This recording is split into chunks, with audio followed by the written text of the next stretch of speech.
Hi Chris, how are you? Hi Rod, yeah, I'm well. Here we are, episode 192. It's the 30th of September, and it's sunny. It is sunny, I agree. There's clouds in the Beautiful. distance. It's been a nice couple of days actually, hasn't it? Yeah, nice. And it's slightly autumnal. The leaves are starting to go. There's a little nip in the air, but not too much. But it's actually really nice. I will say I had a shock to the system coming back from Barcelona. That it was 23 degrees, I think, when I left Barcelona. And then, back to 15, 16, I think, when I landed in Bristol. But yeah, nice to be back. Yeah, and I've just been on a phone call with a person who lives in Barcelona, and she said how she leaves in the summer because it's too hot, and she goes back to Ireland and then back there for the autumn. So that's not a bad life, is it? Ireland and Barcelona, I could live there. Yeah, that's two nice countries and two nice places to be. I think that's cool. Shall we get straight into it? Let's get straight into it. So first off, we've got Apple and Google and the Digital Markets Act is, I think, what we've got. As a surprise to nobody, Apple and Google still aren't happy with the DMA, so the Digital Markets Act in Europe, and Apple have done like a press release on it saying how it's rubbish, and Google are piping in as well. And obviously Apple have lent into this a little bit by saying it's going to delay features coming out to some of their AI services and things while they make it EU compliant. It kind of feels like, all right, you've cried wolf, you've complied. Why can't you just, get on with it now, And I think at some point you've just got to crack on with it. I mean, what are they expecting the EU's going to do? Oh, sorry, Apple. Yeah, you're right. We won't bother. No, I mean, what they want the EU to do is repeal the Digital Markets Act. I mean, that's what they want, because I don't have an awful lot of sympathy for this. And our second story is about, the EU telling Apple that they have no intention of repealing the act, because why would they? It's a significant act of law just to make some company happy. Yeah, and I don't think there's anything, if memory serves me correctly, that was really egregious. It was like, well, actually, that's not really going to work. I thought the DMA did an all right job. Correct me if I'm wrong, but I didn't think it was that bad. That it was going to be restrictive to companies doing company things. Yeah, and I don't think that's a bad thing. I mean, you and I have spent a lot of time on this podcast talking about how it's actually it's a well-intentioned piece of law that there should be allowed to have competition in these places. And clearly, Apple and Google have been negotiating with the EU over all this time. That's why we've got the marketplaces and all the rest of the things that have happened since. And to be, what are we now, 18 months down the line or something like that, and Apple are going, oh, it's a bit unfair now, we don't actually think we can do it. It's very disingenuous. Yeah, and all the clever people at Apple and the clever tech, you can do this, come on, you can do it. Just get on with it. And what you're doing in the EU, do it everywhere. We've said it a million times, haven't we? Just have one way of working, one app store, one set of rules. I don't know. I just can't believe we're still talking about it. I thought this was done and dusted. Well, they're just not happy because it's hard and it's making them, in their eyes, lose money, isn't it? They don't want to open up the App Store for lots of reasons. I mean, the Register article we've linked to, Apple, Google tell Europe its Digital Markets Act isn't working for them or consumers, and then the little sub-headline of, they would say that, wouldn't they, is exactly spot on. Yeah, they would say that, wouldn't they? What we're expecting. But I would have expected this 6 months ago, a year ago, not now. It's just strange how they're still banging the drum, but hey-ho. Yeah, it's really weird. And then just formally, our second article is from Engadget saying the European Union has summarily rejected calls from Apple to repeal and replace the Digital Markets Act, the law that governs how much giant tech companies operate with the 27-nation bloc. I mean, I think if it's not on this show, we talked about it last week, about how Apple are delaying further services and possibly devices down the line from going to the EU. And what does that math look like for Apple? Okay, we've got X number of million consumers across 27 countries who speak lots of languages. Lots of them speak multiple languages, actually. As a block, they're quite a clever bunch. And you're cutting off your nose to spite your face because you won't obey with the law of the countries. It's amazing. Yeah, I agree. It is amazing. But they've always been slow rolling some things out to some of those countries because of the language issue. We see it with various bits of Apple News, and let's not talk Apple credit card because we still haven't got it here in the UK. So I think sometimes they're just dragging their heels because they can, and it's frustrating. But you think you've been fined, as the Engadget article says, 570 million euros, dollars, whatever it is, for anti-competitive activities. So it's appealing that, and now it's saying get rid of the law. They're not going to get rid of the law. I mean, they might kowtow a little bit to the current American government and their sort of feelings on tech, but at the same time, it's the law. You wouldn't expect an EU company to go into America and say, "Oh, all this immigration laws you've just passed, we don't like that. We're having a sulk about it." It doesn't work that way. Completely agree with you. I think, yeah, I agree with you. So should we move on? Because I think what we're saying is EU stand your ground, Apple get on board with it. This is here to stay. Yeah, absolutely. Moving on, story in The Verge. You and I talked a lot in the last 2 generations ago of launch about fine woven cases. I bought one, you didn't. It was terrible. It fell apart very, very, very quickly. And then they stopped making them. This roundup for the iPhone 17s, they've introduced a new line called TechWoven. And apparently, according to The Verge, it's fine. So these are just fine woven 2 cases. And do you know what? One of us was in an Apple store yesterday and actually had a look at the case. You can see there, this sort of blue, I don't know what, they probably don't call it blue, but this sort of midnighty blue case. And I tried it on my phone and I actually walked away thinking, I could buy that. That's actually quite a nice case. I thought it felt really good. It did make the phone feel quite big. I am still caseless, and the debate rumbles on of should I go and get a case or some Apple Care Plus or just do nothing, which is usually my preferred. But I'm concerned I'm going to drop this bar of soap at some point, and I don't want to put a case on it overly, but already people are looking at the phone going, "Oh, you've got the new iPhone," and I was like, I don't really want that. I don't really want that, but obviously that will go away in a couple of months. I think once it's not new anymore and everybody's seen it and it becomes commonplace. Yeah, I mean, they do stand out with the plateau thing. I do think it's an interesting... Bright orange, I think, is also quite a draw. Yeah, I know, but the bog standard iPhone 17s, I don't think, stand out in any particular way. From the back, they look identical to the previous generation of them. Agreed. These are different because they're a different industrial design, so people will notice that. Yep, and I love it. Yeah, I'm still not sold, and particularly as we talked about last week, the fact that the camera plateau scuffs so badly is really going to be an issue. And yours might not be, but apparently they're scuffing in the shops now. I'm just holding this up. Nobody can see this, can they? Because we're not doing video this time. So anyway, I've got an orange iPhone that's lived in my pocket. I've travelled. I've been to pubs. I've been into London on the train, on the tube. I've walked miles. Been out with the dog. She's fine. Like, it's a non-event. If you want a phone, get one. Don't worry about it. Let's ask you again in a year's time, particularly if you haven't put a case on. Yeah, that's fair. Moving on. Kind of a blast from the past in some ways. Once upon a time, Apple made heavy use of Intel chips, and then it was much trumpeted when they moved away from PowerPC to Intel. And then Intel was their primary manufacturer for a long time. You and I both bought a number of Intel Macs over the years. I'd hate to think how many I bought. Yeah, I mean, let's not analyse it too much, but certainly I bought a Mac Pro once upon a time. I want to say a 2016 Mac Pro, I think I had. I had one as well. Which was a great computer. I did Windows gaming on it. I did all sorts of things. It was terrific. I think you had one way earlier than that. 2016 would be very late in the Intel cycle, in essence. Would 2006 make more sense? Am I 10 years out? 2006 when they came out, I think, when we went to Intel. It was the year before the iPhone.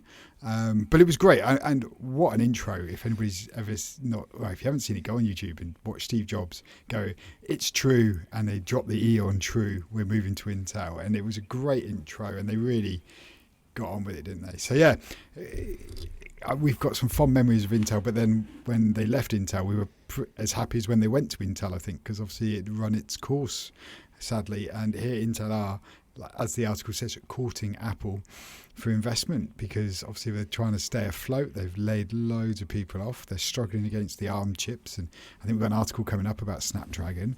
So yeah, it's interesting, isn't it? They're really trying to get some funding and stay relevant, I guess. Well, stay afloat and then stay relevant. I mean, there's two quite tricky things for Intel to do at the moment. Nobody's really talking about Intel, are they? No, it's really difficult for them. They haven't had a competitive chip in quite some time. I think at the highest of high ends, they're good in gaming still, But AMD is eating their lunch when it comes to sort of the mid-range chips.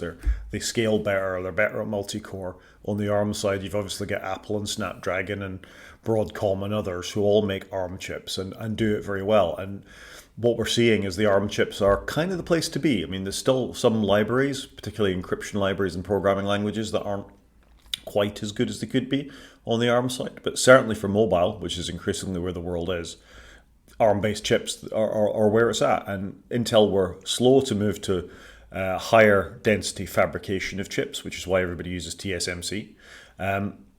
Intel has tried to get lots of money out of lots of people and had money taken out of them. It even says in this article that the Trump administration was shaking down Intel for $11 billion worth of stock options.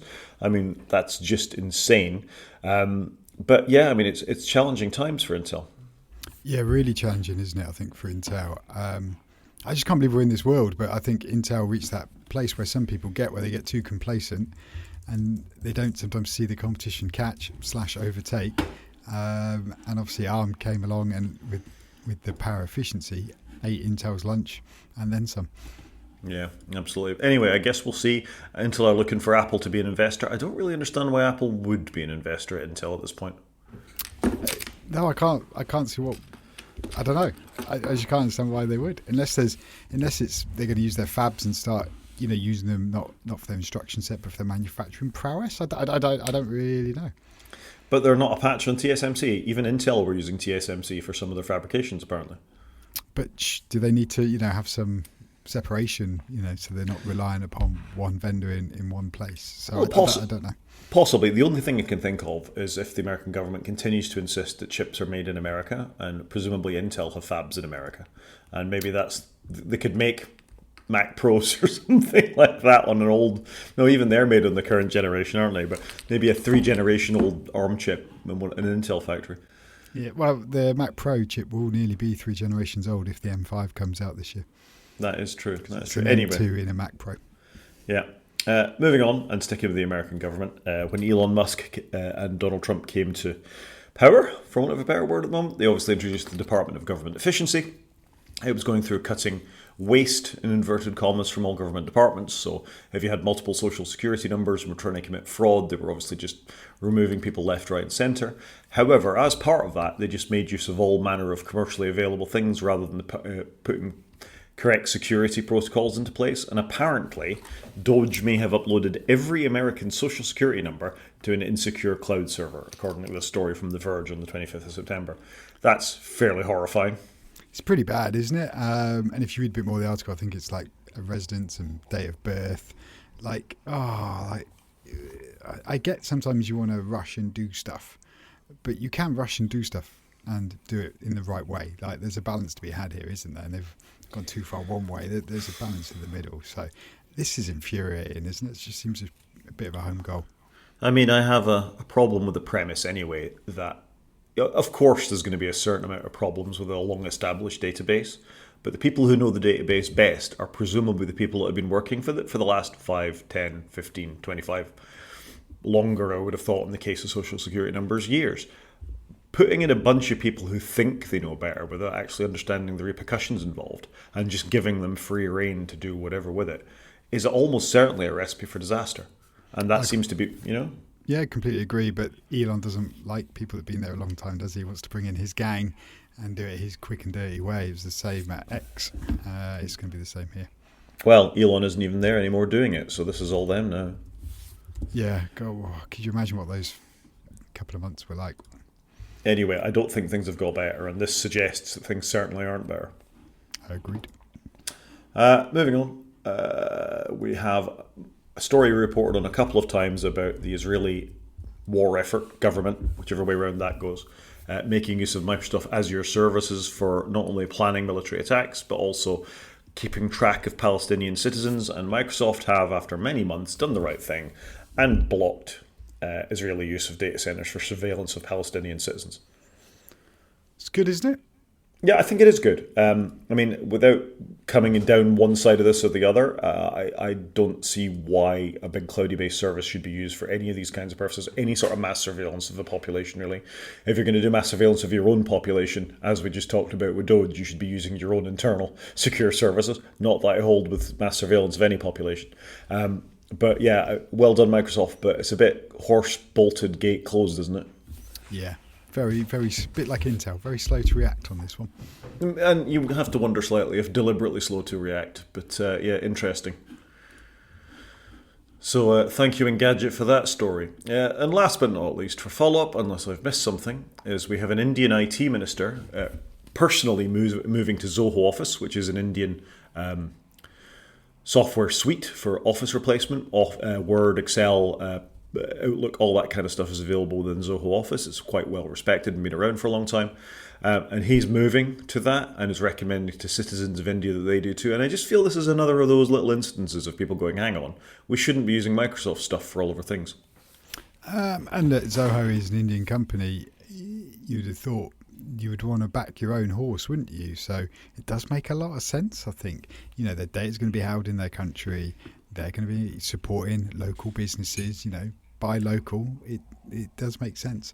So I can see why they're doing this. I get that he's saying Zoho's products are phenomenal because obviously he's trying to, drum up Indian business, which is fair. We would do the same for a UK company. So I think this makes a lot of sense for them to do it. I've never used Zoho Office. I know you like Office alternatives. I often just stick with the regular one because that's what most corporations use. Yeah, I'm still a big fan of LibreOffice. I think it's a very, very good software suite, and I'm trying to use it for more and more things all the time. In many ways, it's better than Word. Word is the problem with a lot of these things. It's inertia, is what you're familiar with, and I keep saying cost of buying out. Sometimes you've got to invest in alternatives to see what's actually out there, rather than just going with the flow all the time. Even if it is sticky and difficult, that I think sometimes it's worth investing in a little bit of that pain. Not that I'm particularly sadomasochistic, but I think you should always see what's on the other side of the fence. And if you just go with the flow all the time, you could be missing out on something that's actually better for yourself, for your users. In this case, for India, where they are being hit with 50% taxes from the United States for their imports, and they've made those changes to H-1B visas recently, so Indian citizens are having to pay a lot more. Indian corporations are having to pay more for their citizens to be in America, or American corporations are having to have employees that are able to do the jobs that they want them to do. This feels quite targeted at India, and I don't blame them in the slightest. No, I'd agree with you there. I think, like I say, it makes sense why you should support your own country, especially if you're running, you're in government. You should support products made at home. Yep. Should we move on to some news? Let's do the news. So sticking with the theme of mass surveillance for citizens, it was announced last week by Keir Starmer, who's our Prime Minister currently, that the UK is going to roll out mandatory digital IDs to prove your right to work by 2029. Did you see the story? I did see it, and I was like, I don't know. I was like, and what? And what? Do you know what I mean? I was like, what does this mean? Is this actually going to do anything? Why is it going to take 4 years? That seems a long time if we're going to do something. But why are we having an ID just to work? Like, why aren't we got driving license and passports? And why do we need another form of document that's going to cost squillions of pounds? And I don't know. At a time when we as a nation are trying to save money. Right. I mean, so for the first part, not everybody needs to travel. Therefore, you don't need a passport. For the second part, you need a backup solution for the people that don't have that one. But. Yeah. Driving license, not everybody does drive, can afford to drive, or any of that kind of stuff. So it's not a universal form of ID. The closest to a universal form of ID we have in this country is the national insurance number, which you have to be a legal citizen of the United Kingdom to have. So that gives you that. You could also have an NHS number, but even immigrants who make use of the NHS will have an NHS number generated. Because they're on the system.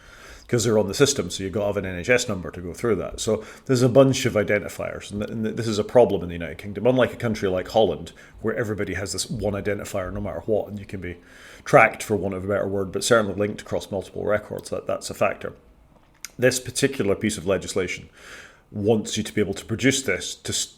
It's a reaction to immigrants as much as anything that I can see. That it's, if you've come off a boat and you don't have a digital ID and you haven't been through the processes to have that, and it's not easy to fabricate, and we'll come back to that, then that's you justifying it. So on one hand, I understand that because it's a political reaction to a political problem of immigration and people crossing the channel, which is a big problem allegedly a big problem within our country at the moment.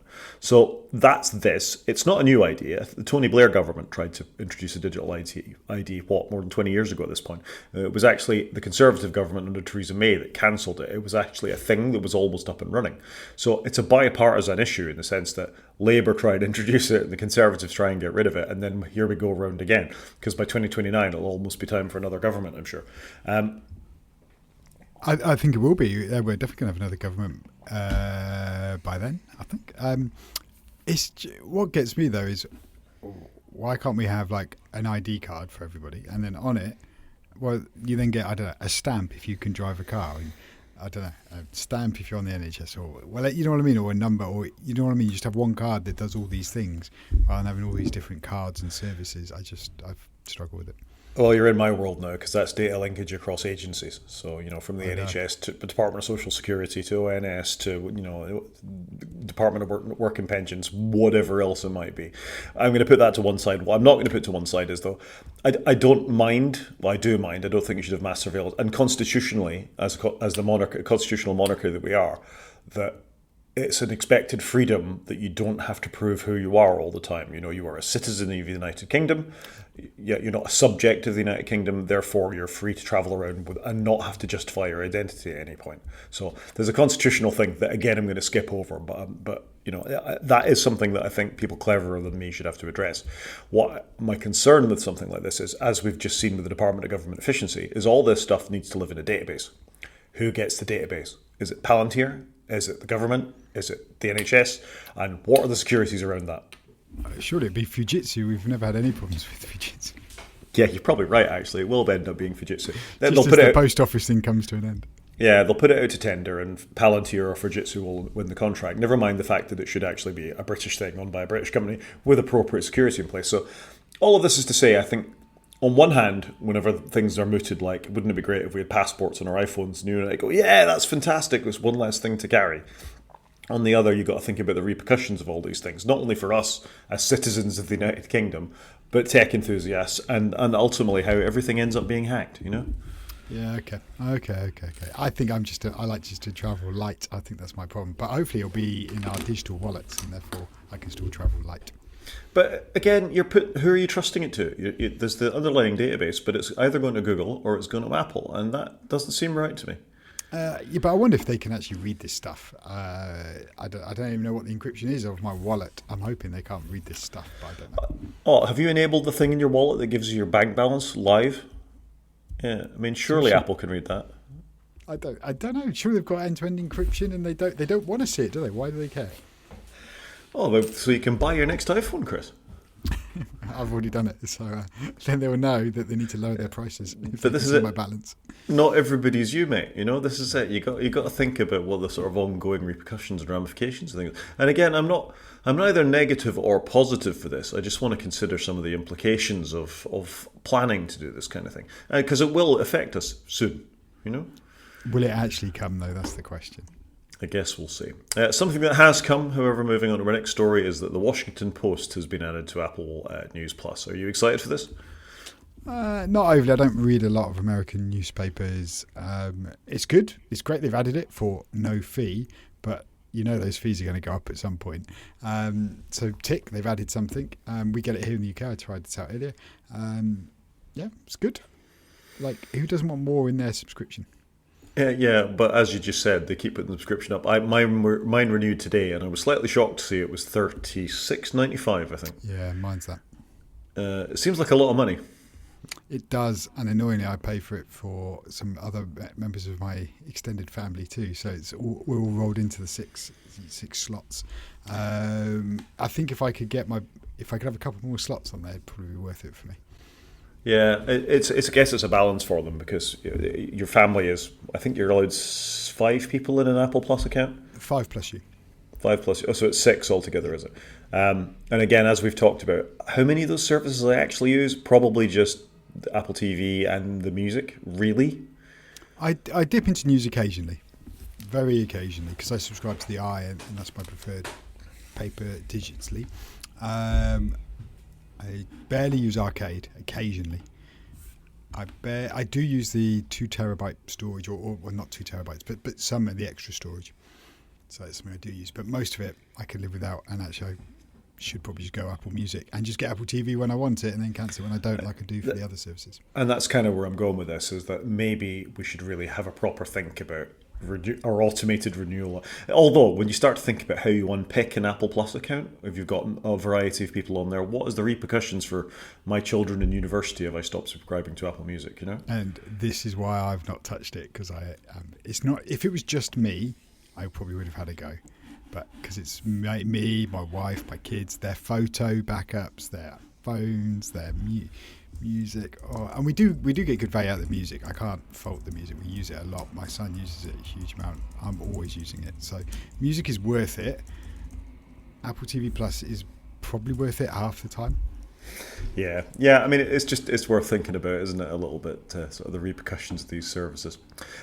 Moving on and sticking with paying for things, Meta has announced that they're going to be paid subscriptions for both Instagram and Facebook in the UK, and this will remove some of the more, I'm going to put scare quotes around it, egregious copyright terms and conditions when you look at Facebook properties. They tried this in the EU, and I think the EU took them to task for it. But you can now you can pay £4, $5 a month, to get rid of some of those things. So it's £4 though if you use, this is so that they can't track you and do personalised ads. So it's £4 if you use the apps. It's £3 if you use the website. Interesting, they've got a difference there, and that's because of Apple and Google taking some of the money on the top. I quite like this idea. Like, we're going to fund our business through ads. If you don't want us to do that, you can pay to fund our business. It's kind of like what we do with podcasts. I quite like this concept of, if you want ads, you can have them, and if you don't want ads, here's an option out of it. I kind of like it as a concept. I just worry though that everybody's just buying so many services and subscriptions. It's not a healthy way for society to be. Oh, I agree. And the problem is what you end up with is the worst of both worlds in some cases. If you look at Netflix and Amazon Prime, you pay for the service and you get ads anyway, unless you pay even more. And that just feels like they're absolutely breaking what should be. It's an opt-in or out. If you opt out, then you see all of the ads and c'est la vie. If you opt in, you shouldn't see any of that ever done. Agreed. And I do this with Channel 4. I pay 40 quid a year or something for it, which is a channel here in the UK. And I use it for streaming. I don't stream a huge amount on it, but because it's a relatively low bar, it's a one payment. I don't want a monthly payment. And I was like, actually, £40, that's fine. For the amount I watch Channel 4, that's all right. I do pay it monthly. I think it's $4.99 a month or something like that. It's so small in the great scheme of things I don't mind. And we're going to talk about Channel 4 later on, so I'm quite happy to pay it. Fair enough. Moving on, you said you've been reading about this. Do you want to tell us all about Qualcomm's new chips? Yeah, so you put the article in here, and if you just scroll down slightly, there's a nice graphic. Oh, I used to not going to see it, but basically Qualcomm think they've come out with the chip that's better than everybody else's. And when I mean better performance and power consumption, which is obviously the metric. You know, we were talking about Intel earlier. The metric in the old days just used to be raw speed. It didn't really matter how much power you use, because whatever you're using is generally plugged into something, because batteries in laptops weren't all that. Whereas now it's all about power consumption and mobile devices. So Qualcomm have released a new Snapdragon, and they've got an amazing chart on the link in the article. Everything's up. Like, it's kind of like Apple's quarterly earnings at Christmas. Everything's through the roof. This is amazing. This is the one to have. You know, they reckon they've got 35% increase in CPU power savings, which is just huge, isn't it? Like, it's really good that they are probably bettering Apple at this point. You know, that they're going toe to toe with them, and this is obviously where Intel came a cropper, in that they were out in front and they didn't fight back. Whereas I think this is great. You've got Snapdragon and hopefully Apple pushing and pulling each other to make better chips.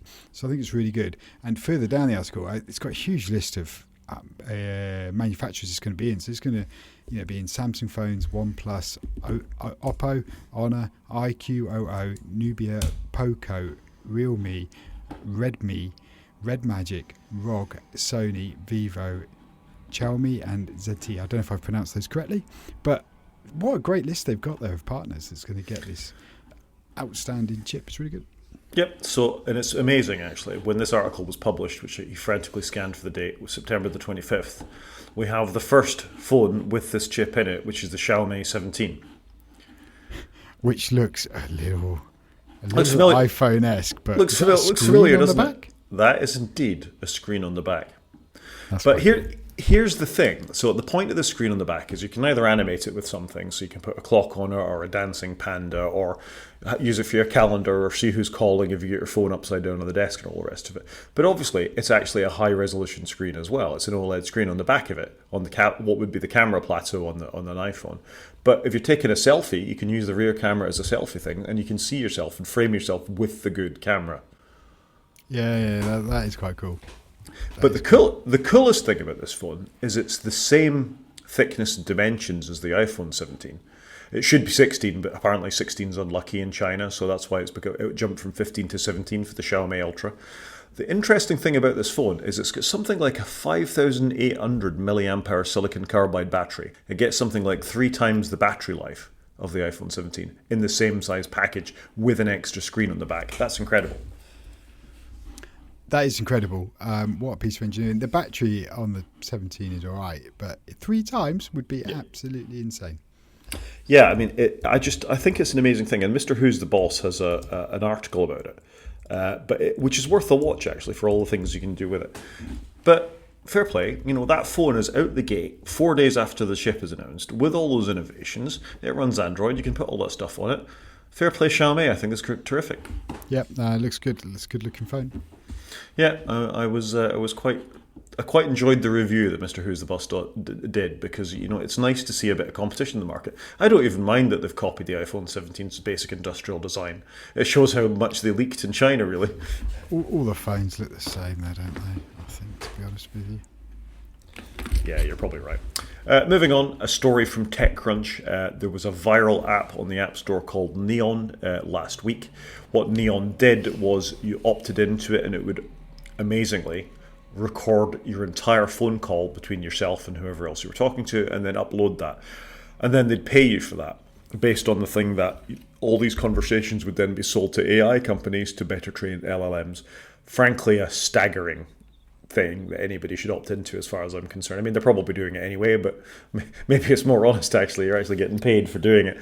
But the long and the short of it is this went to, I think, number 7 or something like that in the iOS App Store and similar on Google, and it was massively flawed. If you were logged into it at all, you could not only look at listen to your conversations, but everybody else's too. So, bit of a security problem. Yeah. One thing, just before we go into that, TechCrunch. Great to see an article from TechCrunch. I like TechCrunch. I think they always have good reporting. I get the idea of this. Look, we want to record your conversations. Most people probably don't care, and you'll make a few quid for it. Brilliant. So you can see their business model is at least they're being open about their shady business. But this is awful, isn't it? Like the one thing you'd have thought you'd really test is when you're logged in, you can only see your data, right? Yeah, that's like 101 security. This is shocking that it's ended up like this, and then they've gone dark. But it was top 5 iPhone apps, last week. Like the people are downloading and installing. So obviously it was quite a hit, and they were doing all right with it. But that just feels what a glaring mistake not to have basic level security. Well, we've seen this a few times now. If you remember that dating app, was it T, that we talked about a few weeks back, was exactly the same with the security credentials just wide open. I don't get it. Really don't get it at all. Yeah, it's madness, and you think surely just apply a little bit of wherewithal to your thing. So moving on, our next story is about Google finally integrating Android and Google Chrome, basically. So rather than having to get a Chromebook with a bespoke OS on there, you can now just get one with Android for PC instead. I've never really understood Chrome OS and Android. This kind of makes sense, doesn't it? Don't they already kind of have this where they do DeX, or is that just Samsung that do DeX? That's just Samsung, yeah. Because that would seem quite cool to me. Yeah, I agree. This is quite cool. But, I mean, your kids are in education. Do they not have Chromebooks? No. Nope. The school's largely Microsoft orientated, very outdated though. And then at home, they seem to do most of their homework on their phones with a little app. It's a bit weird. So mine both not being that long out of education, the entire school ran on Chrome. The whole thing ran on Chrome OS, mostly because the back end sort of how the teachers deliver a lot of the content were done inside of it, and how you can monitor, you can mark, you can do all sorts of things because Google's school platform is so strong. I was going to say, even I'm aware that the Chrome school back end office bit is meant to be amazeballs, so that doesn't surprise me. But no, at the school where my kids are, sadly, I fear their IT is a little lacking. Yeah, it sounds like a shame. Anyway, all I know for a fact, because I sat in the board of governors for the school as well, I know how much it cost us to buy them, was there was a continual overgoing cycling purchasing of Chromebooks, which is so clever by Google, because ultimately kids go out into the university and the workforce and they want to stick with what they know. And there's how you get rid of Microsoft Office. The problem is you're replacing it with Google Office, and that's not necessarily any better. You swap one monopoly for another. I'd rather it was all. However, this makes sense to me as far as Google goes, that one unifying OS between their computers, their tablets, and their and the web makes sense for a company like Google. Sounds a bit Apple-like, doesn't it, by unifying iPad and all the rest of it? They're just unifying the apps and the technology, not the systems. I do wonder. Apple just seems to add more OSs rather than do the unification piece. I wonder how much is shared underneath there, and it's more just marketing that they're splitting off. I don't know. It'd be interesting to see, but I think it makes sense. It makes perfect sense what Google are doing. I'm surprised more people aren't unifying their OSs. Very true. And last but not least in the news, last week, September, well, they're available as of today, in fact. Meta's next generation of augmented reality glasses are now available. They're $799. You can go and pick them up. These have been fantastically well reviewed. Marcus Brownlee and others at The Verge have been really impressed with what these can do for you, as long as you're inside the Meta ecosystem. But they don't look that unstylish. They do contain a camera. They do have a screen built into the lenses. I think these are quite interesting. I think it's interesting. The last ones seem to be quite popular as well. Chris Harris, a Top Gear presenter, used to wear them sometimes when he was driving a car. So you can see his position. The quality wasn't fantastic, but very cool. And the fair play to Meta, they seem to just be sat there quietly, just chipping away year on year. It does feel like there's something in this, and like Apple's gone completely the other way with massive ski masks that you can't even see out of, and it feels like Meta have come at it from the opposite end. It's going to be interesting to see where they both end up. I mean, these are completely useless to me. I use very few Meta products. I'm going to look past WhatsApp because unfortunately you've got to be on there in the modern world. But obviously, I'm not in the modern world. Well, we know that, Chris. But yeah, I mean, it's interesting to see Meta pushing it along, and Apple and others, Google particularly, who, let's face it, were probably the first to bring to market proper augmented reality glasses. They're 11 of March stolen on them here. Yeah, I think, like I said, I think fair play. I think they've come and they're potentially going to conquer this area for a while. These are useless to me, like you, because I don't have a Meta account. Yeah, but you can imagine if Google did this, who have a compelling mapping product, who have a good audio product, who have the ability to store your pictures somewhere. You could look across to Apple and go, why are they so far behind with something like this? Because like I say, these have been well received by all the review websites. I mean, they're still quite pricey, but $800 isn't a patch on $3,500. No, agreed. This is the right price point, and then if they're going to do this every year and slowly iterate and build it up, whereas Apple's doing what Apple normally do, they come in at the premium point and then they try and work out how they can bring the price down. So yeah, no, super interesting. Very good. Should we move to media? Let's do it. So first up, and this is in suspicious conspiracy theory news, Apple were due to release a new show last Friday. And didn't. It stars Jessica Chastain. It seems like there's a lot of money spent on it, but they decided to pull it at till a later date. Now, the conspiracy theory side of me, it's about investigating online hate groups and domestic terrorism. Makes me wonder if this is related to the Charlie Kirk incident that happened in America. Yeah, it could be, and you could understand why they've pulled it without announcing the date when it's going to get republished, because it's definitely not the right time to do it now, is it? So I understand why they've done it, but they should make a statement. Because surely when it does air, people go, oh yeah, that's why they pulled it, because of similar storylines. I don't get why you wouldn't just make a comment. I just think that's bizarre. And with a very, very cynical hat on, you could get a lot of publicity and a lot of people would come and watch your show and might get a few Apple TV Plus subscriptions. I mean, they used to say there's no such thing as bad news. Yeah, it's bonkers, isn't it? And I was just reading there, actually, that they've done the same with Tehran, which was a season. I did watch the first season and I actually really enjoyed it. but they've filmed season 3, and then obviously they've never aired it. Interesting. Anyway, we'll have to watch out. I will watch it now. I might have skipped it otherwise, but I will watch it now when it comes out at some point later. Moving on, Taskmaster season 20 is well underway in the UK. I think we have 3 episodes filmed, and I just want to say, one of the tasks in the last episode was one of the greatest of all time. It might be the greatest task of all time I've ever seen on Taskmaster. It's quite a statement. Well, there are a lot of extremely good tasks, and Impress This Mayor is still... It's up there, but I think I may have a new favourite to go with it. I do like the show. We're not caught up on it at all because I've had quite a few nights away, but I like it. Most of the comedians on it I don't really know, which I'm struggling with a little bit because they're not ones I know and have got some fondness for. So my children did recognise, what's his name? Sajeev, because he's in Paddington 2. He plays like one of the neighbours of Paddington. That's how my kids recognised him. So there you go. But that's not a bad thing, though. I mean, one of the strengths of Taskmaster, I think, is introducing you to comedians that you may not have previously heard of. So, for example, Ramesh Ranganathan was on before he was famous. Paul Chowdhury was on it. I've been to see him since as a live stand-up act, and he's terrific. I do know Sanjeev Bhaskar. I do know Reece Shearsmith. Reece Shearsmith, your kids might know from Horrible Histories. They may know from Inside. Well, they wouldn't know from Inside Number 9, but you do. And The League of Gentlemen, of course, is what he's probably most famous for. Okay.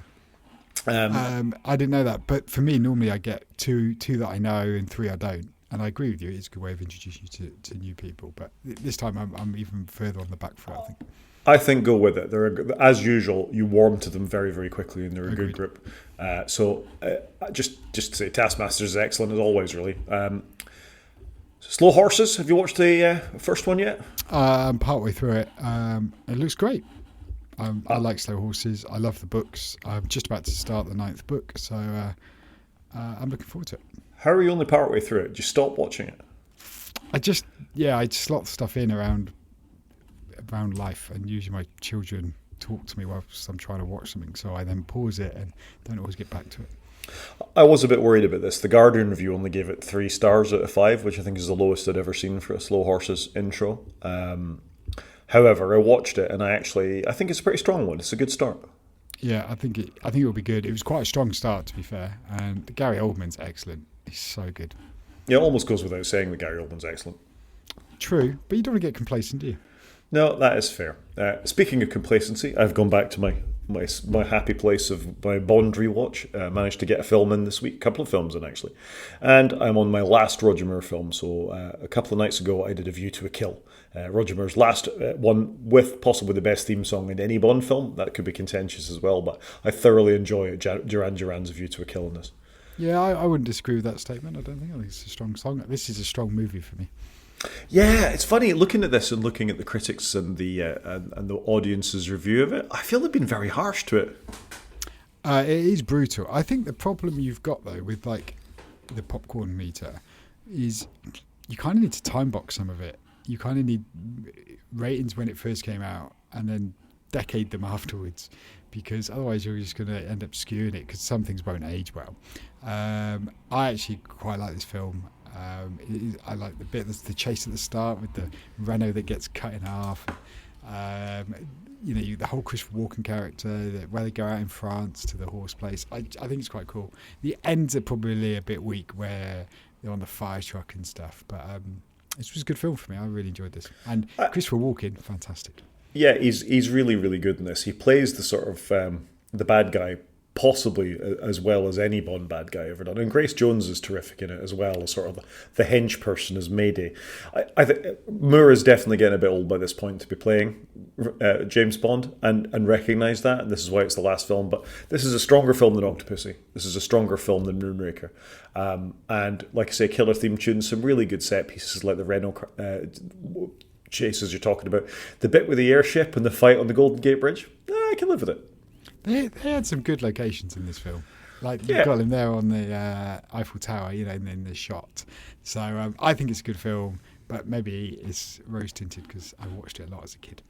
Yeah, it's a good film. It's definitely one of Roger's stronger ones, and a sort of a high to end on. Speaking of high films, I also managed to watch The Blues Brothers just last night, in fact, for a bit of nostalgia's sake. A film from 1980, just before the Bond film we've just been talking about, and I absolutely love this film. I think it's one of my favourite films. I've not seen this in a long time. Probably should go back and rewatch. But yeah, it's a good film. It's a good film. It's not just a good film, Chris. It's a great film, and the music in it is terrific. And if you've got any sort of appreciation, and maybe this is the film that gave me the appreciation of blues music and a bit sort of early rock and roll stuff, just who they've got in this film, musician-wise. Never mind the fact you've got Dan Aykroyd and James Belushi, but you've got John Lee Hooker, you've got Aretha Franklin, you've got Ray Charles, you've got Booker T and the MGs. You know, you've got all these absolute icons, Cab Calloway, icons of blues music. I just think it's a terrific film. I mean, it's a bunch of ridiculous car chases chained together with these two.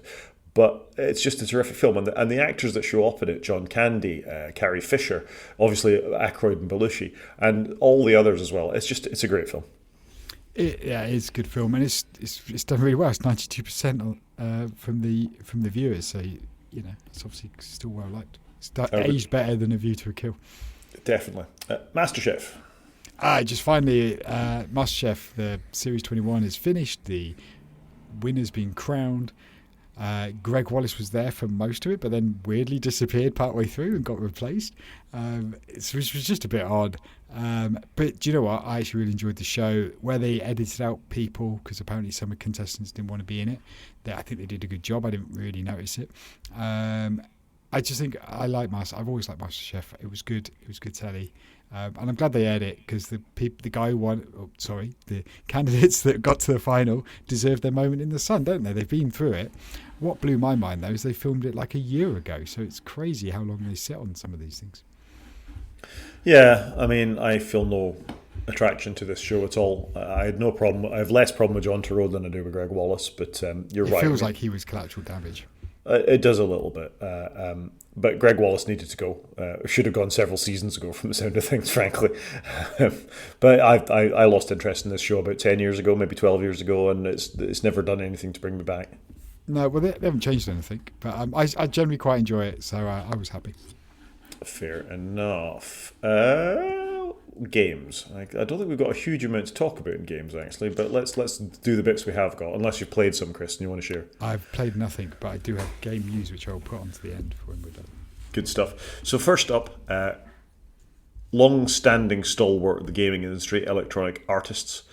You and I have both played many of their games over the year. It has been sold off to private investors, primarily led by a Saudi investment firm, it would seem, for $50 billion. This is some interesting investing. I got to think they want some of the IPs involved with it more than the company itself. Electronic Arts also, are responsible for things like what was, the football game everybody likes. That's just what was FIFA now called FC, which children love. I've got one. But they own some amazing properties. They own the Sim franchises and all those games. They own all of what was Bullfrog. There's some amazing IP here. What worries me here is how could EA get any worse? Here's your answer. Because EA have not been great custodians of anything. And it's a real shame because they bought up everything. They didn't really do anything with the properties they bought other than make them worse. So I'm a bit sad about this. So, frustrating. As you say, though, EA by themselves weren't great, so maybe this might actually help. I mean, I'm the most invested I am in EA games is the Battlefield franchise, which I absolutely love. I guess we'll have to see. F1, Formula 1 games are all EA. Nobody cares about that. I do. You're the only person that cares about that. Anyway, watch this space, I guess, to see what happens with EA, whether they'll divest themselves of these or they get sold off. Games are expensive. I don't think they can continue to be financed in the way that they were. Saying that, I don't think Microsoft's Battle Pass has gone particularly well with Xbox and the state of the Xbox controllers of the consoles at the moment. So there's got to be another way, and maybe the way is small indies again. You know, the little indies, people that make Slay the Spire and games like it, tend to do just as well as these big AAA titles, the Battlefields and the Call of Duties and the Formula Ones of this world. Yeah, agreed. Moving on, a game I just liked the look of, and I thought I'd run past you as well, because you like a little bit of your Command and Conquer real-time strategy. It's called Null Space. which is a real-time strategy game in the vein of one of those, but you can actually, if you want to, jump in at the cockpits of one of the spacecraft and do a bombing run or something yourself, and I just think that's quite an interesting take on it. Yeah, I'm curious to see what this is going to be like. I think I struggle with some newer games because it's just too much for me to do, and I've got a small brain. I think that's why I played some of the old games that you and I used to play for nostalgia, but also because they're quite simple. You don't have to manage 10 things. I've just got to worry about mining some spice and spending it and shooting some people, and I think that kind of works for me. So I'm curious to see what this looks like, but already it looks quite complicated, but I don't know, it looks kind of cool. It looks really cool. Just because it's set in space doesn't necessarily mean it's any more complicated, but the it's interface... a bit StarCraft-esque with some of the HUD and the controls and stuff. I was thinking more Homeworld. I don't know if you played Homeworld, but that was sort of a very similar thing. Very pretty space game. You started with a mothership and you built fleets and you had to do mining. Quite simple, just in 3 dimensions rather than just the normal 2 that you get in a Command and Conquer type thing. But I like the thought of just being able to jump into a ship if that's what you want to do. Yeah, no, that is cool. That is generally cool. Anyway, null space, one to keep an eye on. Yeah. Something else to keep an eye on, and we've talked about it on the podcast in the past, is Microsoft Flight Simulator 2024. So I think your son wanted to play this? He did. He played it quite a bit and then got bored of it. But there you go. But it looked cool. It is cool. However, in bizarre news, it's coming to PlayStation. So it's Microsoft, says it in the name, Flight Simulator 2024, and it's coming to PlayStation 5. So that's interesting. To be fair to Microsoft, they've brought quite a few things to PlayStation. So they brought, what's the car game? Forza, that's come to PlayStation. But it's come like 2 years after Xbox. This is coming 2 years to PlayStation. So it kind of makes sense. I'm wild for this. I would probably go and buy this.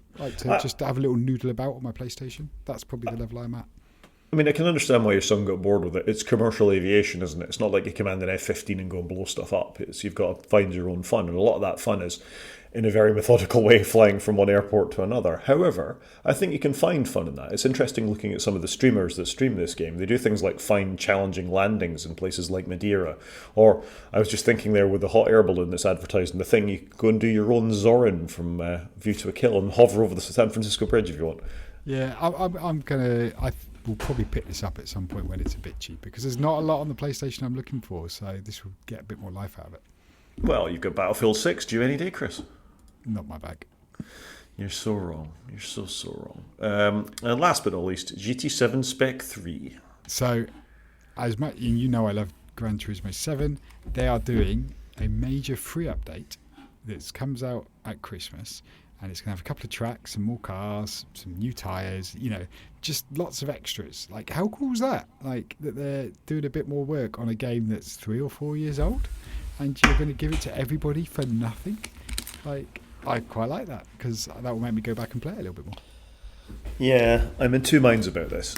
Do you remember the original Gran Turismo and Gran Turismo 2? Gran Turismo 2 I played a lot. Right. I didn't play the first one. Launched with 540 cars and 18 tracks or something like that. Whereas this launched with 7 tracks and like 150 cars. So my argument would be they didn't do enough work at the outset, frankly, that they're still doing these updates. There's quite a few courses on it, and I've easily had my 70 quid's worth of value out of the first game, and I'm going to go get a load more free stuff to go play. I'm all right with that. Fine, but 2 new tracks, meh. 8 new cars, meh. I mean, they add 2 or 3 every couple of months anyway. Dunlop tyres? What different? That sounds like a branding opportunity. Opportunity. Michelin tyres, Dunlop tyres, and I guess there's another. So there you go. Why? What difference does it make? I don't know, but I think it's cool. I'm getting a free update to a game I love. Like, yeah, I'm not really knocking it. I'm just saying, in perspective of what they used to release and the amount they used to release, you could say it's taken them 3 years to get to a point that they're not even up to where they were in the previous games. But they've been releasing cars every couple of months and stuff. They've been doing little bits. So I think this is quite a cool little Christmas present for everybody. I'm happy with it. Okay. You're not convinced, but it's free. They could have not done updates for the last 2 years, rolled it all into one DLC pack and sold it to you for 20 quid. But they haven't done that. Yeah, and you would have bought it. At the same time, you have continued to play your PlayStation, whatever it is, every year to keep accessing this stuff, right? Yeah, I'm all right with it. Main show, tell us about your new toy. I went and bought a new toy. As we all know, I like writing things. Well, I have to write things down as part of my job, and I've always struggled. Like, what do I do? So I bought a new toy. I've gone and bought a Remarkable Paper Pro Move. That's got too many names in the product name. So if you go to remarkable.com and click on Remarkable Paper Pro Move, I've got this. It's tiny. It's narrower than the iPad Mini. It's same sort of height. And it's a great little e-ink device. It's got a colour screen. It's got I'm holding it up to the camera so Rod can see. It's got a magnetic pen that goes on the side. And it's just for note-taking and putting PDFs on it, basically. And I quite like it. I think that's what I'm going to say. The hardware is nicely made. It's not cheap. It's about £400 odd in the UK with the marker on the side. But really well made. It's got nice rubber feet on the bottom so it doesn't slide around like your iPad. Apparently the edge is got it's meant to look like pages of a book. I'm not sure about that myself. You power it on, it's really quick. It's got a nice little placeholder screensaver. Very simple note interface where you can have folders and notepads in it. Connects obviously to Wi-Fi, doesn't have cellular. Syncs incredibly quickly. Like if you send a PDF to it from your iPhone, really fast. Battery seems to last forever. It's USB-C. Fits just nicely in a pouch in my bag, so I don't need to buy another case because they seem to be like 90 quid, which feels excessive. I can get all the notes on my other devices by just logging in and looking at them. It's got a bit of colour. The colour screen is not the most exciting thing to... Yeah, it's nice for a little bit of detail, but it's not great colour. But it's just a really nice piece of kit. It's not too big, which for me in my note-taking is perfect. And I really like it because I was getting a bit cheesed off with the iPad Mini. It's a bit slow with iOS 26. And I didn't really want a whole other device and ecosystem to manage and do stuff with. But I didn't want a massive tablet either. So this kind of came out at the right point. It only came out this year. It's got a bigger brother, which came out a year ago, which is the regular Paper Pro, which is the 11-inch one, which to me was too big. So for the sort of notes I'm taking in to-do lists, and this is what I've been using for my to-do list, it's perfect. So I'm quite happy campaign. If you recall, I quite fancied a Books Palmer for a while, and this is kind of in that territory. Yeah, I do remember you. And you have I'm going to use a swanky word, penchant for this kind of note-taking, don't you? I do. I just like playing with it. I don't know why. I need to just settle on one note and use one because otherwise you end up with your notes fragmented, which obviously isn't good. But I took a punt on it. I got it thinking I could send it back, but actually I'm really happy with it. And to be fair to them, they do a subscription, which is the Cloud Synchy piece, and it's about £30 a year, which I thought is all right. Like, that's not taking the mick, which I thought was okay. The only thing I did find odd is when you install the app on your phone or on your iPad and you want to upload a PDF to the device, I was going to go in the app and I was like, where's the plus button? There's no plus button. You have to go to your PDF and then send it to the app, if that makes sense, which to me makes sense to have that, but why can't I go in the app and upload it at the same time? But I'm quite impressed with it, and the biggest thing is the writing experience. The writing experience is way better than anything else I've ever seen. There's just the right level of friction that's much better than writing on glass, or even on glass with a paper-like screen protector on it. So it's really good. Yeah, this is one of these things that I think I'd play with but get bored with very, very quickly. It's interesting, I've just come back from that conference in Barcelona, and I'd say a good 5% of the crowd have the bigger version of this for note-taking during lectures and stuff like that. And I guess if you're a very writing-oriented person for your notes, something like this makes absolute sense. I get it. Some people are keyed like that. You're obviously one of them where, it feels more real to you. Maybe you've got a brain to pen hand. Maybe that's how you study. I definitely have to write stuff down and scribble for it to go through my brain and sketch out ideas. Like when I'm doing a slide deck, I'm sketching what I'm going to do. Yeah, so I understand it for those people, but that's the way you think. You think with a pen in your hand, and that's a fairly normal. It's not normal, but I think about it's not abnormal either. Probably 20% of the population, 30% of the population, that's how they work. For me, I think the keyboard in my hand, and whenever I've tried to use a stylus or a pen or any of those sort of analogues for it, it doesn't work. Probably because my handwriting's so bad I can't read it. Whereas at least I can actually read my notes when I type them. Yeah, if you recall, I write in capitals and have done for about the last 30 years. So I still do that. I was worried it was going to be a bit too narrow, and feel cramped. But I think, to be fair to the guys and girls at Remarkable, they've done a great job of making their templates work, and they give you a bunch of templates. It gets software updates, and you can also go online and get some more templates. They've got a site with extra templates on it. It just all seems quite well thought out, and it's a nice device just to take out. And like I said, I haven't got to update it, maintain it, install apps, and do all of that other stuff that I just don't really need. So my iPad mini is going to go on eBay later today, and I'm going to use that. And I've still got my iPad Pro, which I can also use if I wanted to do bigger note taking and scribbling. And I do like the puzzles on it on the newspaper. I screenshot it and just annotate that, screen grab, just when I want to do Sudoku that's in my digital eye newspaper, for example. So yeah, I'm quite happy with it. It was a bit of a spur of the moment purchase, but it's a cool, well thought out piece of tech, and I think they've executed it really well. I see it, and I see it's for you, and I don't want to denigrate that. It's not for me, for lots of reasons, but I think if it's not just scratching an itch, but if it's solving a problem that you've got, that you think it's not a lower tech way of doing it, it's just enabling you to work in the way that makes your life flow a little bit better and your workflow a little bit better, then it can only be a good thing. And I understand that some people need that. For me, I think I'd feel limited if I've got a digital device. I want to be able to sync it to my work list or my to-do list or my reminders or my shopping or yeah, you wouldn't like it. Yeah, or whatever it is. I need that sort of integration with other things that I've got going on.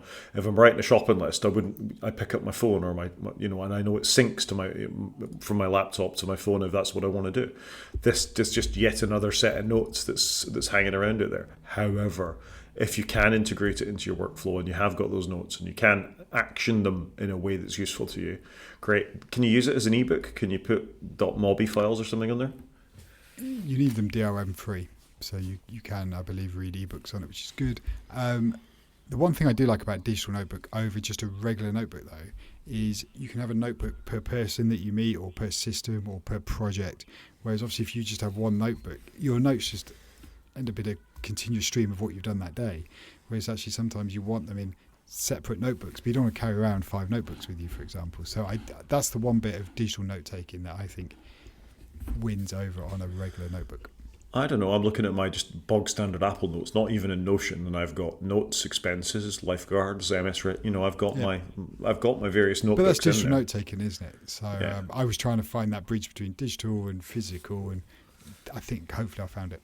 Yep. No, good, interesting. Well, you should report back on it in a couple of hopefully months. I haven't sold it and gone and done something different. Well, like you, how's the Playdate working out? That did hit eBay. Oh, I got my money back, to be fair. You were so excited to have it. I was, but it just didn't stick for me. And now I've got, what have I got now? I'm using the Switch 2. So I sold my Switch 1 and I've got Switch 2. Yeah, you've got no empathy for the machine, Chris. You just want to move on to the next thing. Yeah, sadly I am that person. App of the week? App of the week, let's do it. So app of the week this week is OmniGraffle. It's something I've been using on the Mac for, I guess, at least 20 years at this point, frankly. OmniGraffle is a graphing app. Go on. 20 years. It's got to be at least, hasn't it, right? It's possibly longer. It probably is because we were using it at university. We're using it at university. So it's a diagramming app. The thing that most people are most familiar with is probably Visio was the Microsoft equivalent that did something like this, if you're used to that kind of stuff.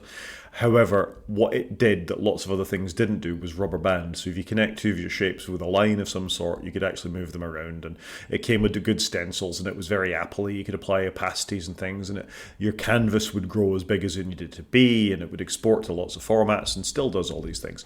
I don't keep it bang up to date. I'm not running the absolute most up-to-date version, which I think is version 6, I want to say, actually. Yeah, I think it is. Yeah. Version 7 we're up to now, so I'm still running version 6, I think, and it's good enough. It runs on Tahoe, it does all the things I needed to do. I've been very happy to buy a license for OmniGraffle every couple of years because I do so many things with it. It did at some point in the past get integration with Visio and other diagramming apps, as so many of the Omni Group's apps do. The big dog in the room will quite often make them compatible with, and you can export and import from them.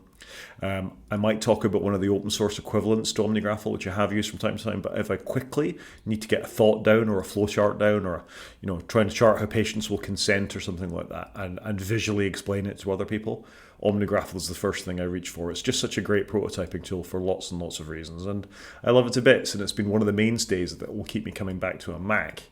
until I get something as good on Linux, over the years. And much as I try, it's the apps that make the platform sticky to me, and that's why OmniGraffle is such a good one. I would agree. I think OmniGraffle, it's a great app. It always has been. Visio does do some rubber banding, but it was never as good. So no, this is a great app. Yeah, great app. Thing of the week. Thing of the week. So I probably reported on this previous book in this series a year or two ago. I can't remember when it came out, but I've just read The Hallmark Man, which is a 900-page book. And it's written by Robert Galbraith, who you all know as J.K. Rowling, who likes to write a very wordy book. But you know what? I breezed through those 900 pages easier than you do some 300-page books. It's really well written, and it was a good page turner because you want to know what goes on in the story. Just thoroughly enjoyed it, and it did not feel like a chore to read. So I enjoyed it. There was a bit of mystery going on, and there's a bit of a love angle, and it just all played out quite satisfying at the end. Inconclusive, but satisfying at the end. Isn't it cormorant, like the bird? Well, he is cormorant as in a Cornish giant. I think that is what that means, if I remember correctly, because he's a big person, and is in the story his mum named after a Cornish giant, I think. No, I thought it was cormorant like the bird, not cormorant. So I thought that was a spelling mistake on the Waterstones page. No, that is correct. There you go. Yeah, I tried to watch a TV show. I have no interest in reading the books particularly. I'm sure they're very good. J.K. Rowling can definitely write. Harry Potter would not be as successful as it was if it wasn't, and these have done relatively well from what I can see. So the fundamental thing with the book is if you enjoyed it, great. Loved it. That's why I had Thing of the Week. Is what I enjoy this week. I finished the book and I really enjoyed it. I haven't enjoyed the TV series. I just couldn't, because they changed so much from the book, and I've learned that if I've enjoyed the book, probably don't bother with the TV show because it's not going to live up to your expectation, or the characters aren't going to be visualised in the way that you visualise them. So that's what I've learned. Fair enough. I think we can call that a show, Chris. I think so. So if anybody wants to get in contact with us, Rod is at g5maniac at mastodon.scot. He's also on Blue Sky, where he's at g5maniac.bsky.social, and I'm on Mastodon, where I'm at _CJP at mastodon.social. If you want to watch on YouTube, you go to the website and click on the YouTube link, or you can drop us an email, waitfromsleep@protonmail.com. Talk to you next week, Chris. Cheers, Rod.